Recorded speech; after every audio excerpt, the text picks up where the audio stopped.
Je témoigne que seul Allah mérite l'adoration sans associé. Et je témoigne que Mohammed est son serviteur et son messager, annonciateur et avertisseur, lumière par laquelle se guider devient chose aisée dans les ténèbres de l'ignorance et du péché. Qu'Allah fasse donc ses éloges aux anges rapprochés, qu'il le cite en bien à ceux qui sont en rang serré, rangés, et qui ne se lassent pas de le louanger.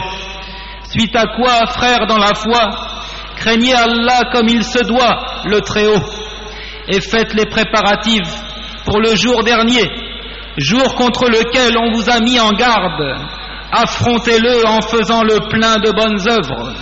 Prenez-y garde donc, c'est un jour terrible qui donne des cheveux blancs aux enfants. Allah laisse apparaître des signes précurseurs de son avènement, afin que le croyant n'y soit pas insouciant.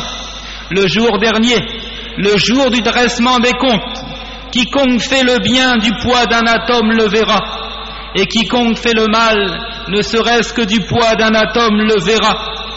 Parmi ces signes avant-coureurs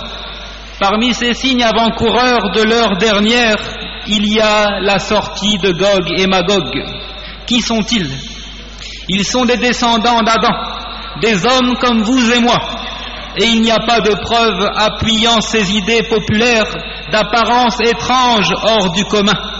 Le prophète sallallahu alayhi wa sallam les décrit comme ayant des visages larges, de petits yeux et des cheveux roux. Le prophète sallallahu alayhi wa sallam a mis en garde les Arabes contre ce peuple, un peuple corrupteur qui sèmera le désordre sur toute la surface de la terre.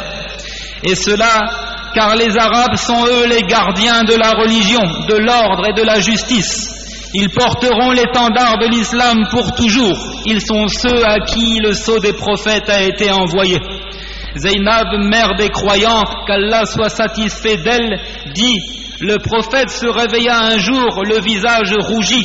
Il répétait: La ilaha illallah, pas de divinité vraie excepté Allah. Waylun lil Arab, malheur aux Arabes pour l'avènement d'un jour durant lequel sortiront Gog et Magog, aussi proches que ces deux-là. Et il joignit son index et son majeur.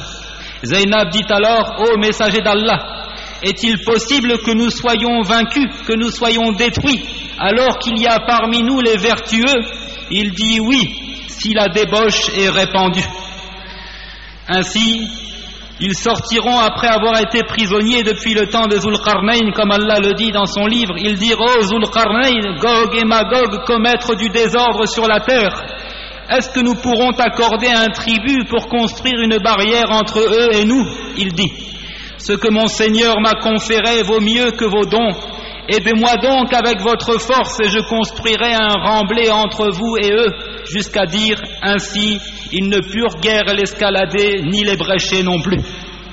Quant au moment de leur apparition, cela correspondra à la période durant laquelle Jésus, fils de Marie, à lui la paix, combattra l'Antéchrist et ses adeptes de la maison de Sion.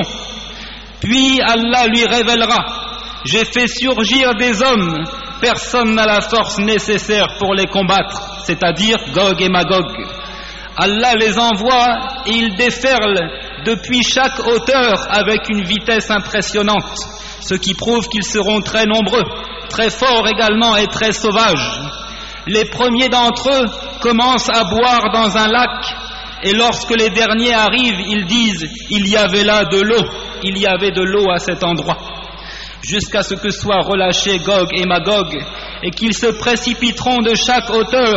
C'est alors que la vraie promesse s'approchera, tandis que les regards de ceux qui ont mécru se figent. Malheur à nous, nous y avons été inattentifs, bien plus nous étions des injustes. Ils poursuivent leur marche jusqu'aux montagnes qui entourent Jérusalem.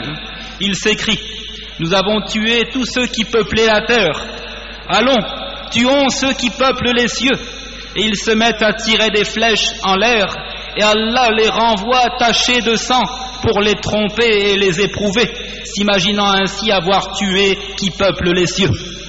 Le prophète Jésus, à lui la paix, et ses compagnons d'armes vivent à l'étroit sur le mont Tour. Ainsi, ils implorent Allah de les débarrasser de Gog et de Magog. Allah envoie alors des vers sur leur nuque et au petit matin ils sont tous morts comme une seule âme. Jésus et les siens descendent pour constater qu'il n'y a pas l'emplacement d'un enfant qui ne soit occupé par la dépouille de ces gens. Les oiseaux les mangent et les transportent où Allah le veut. Puis Allah envoie une pluie qui lavera toute la terre. Puis ordre lui sera donné de faire surgir toutes sortes de fruits et de plantes. La bénédiction d'Allah s'y déversera de sorte que l'attrait d'une brebis suffira à abreuver toute une tribu. De sorte que les enfants joueront avec le lion. Et alors qu'ils sont dans cette situation enviable de plaisir et de jouissance, Allah enverra un vent qui en une nuit saisira les âmes des croyants. Et alors ne peuplera la terre que les pires des hommes, ceux qui ne sont pas capables de prononcer le nom de leur Seigneur, qui ne témoignent pas de son unicité. Ils sont comparables à des bestiaux, ou plus égarés encore, qu'opulents au regard de tous, et c'est sur eux que l'heure dernière se dressera. Elle les saisira violemment en un clin d'œil. Allah dit, nous les laisserons ce jour-là déferler comme les flots les uns sur les autres. Et on soufflera dans la trompe et nous les rassemblerons tous. Et ce jour-là, nous présenterons de près l'enfer aux mécréants dont les yeux étaient couverts d'un voile qui les empêchait de penser à moi, et ils ne pouvaient rien entendre non plus. Ceux qui ont mécru, comptent-ils donc pouvoir prendre pour alliés mes serviteurs en dehors de moi? Nous avons préparé l'enfer comme résidence pour les mécréants. Et prière et bénédiction d'Allah sur Muhammad, sa famille et ses compagnons, et louange à Allah, Seigneur de l'univers.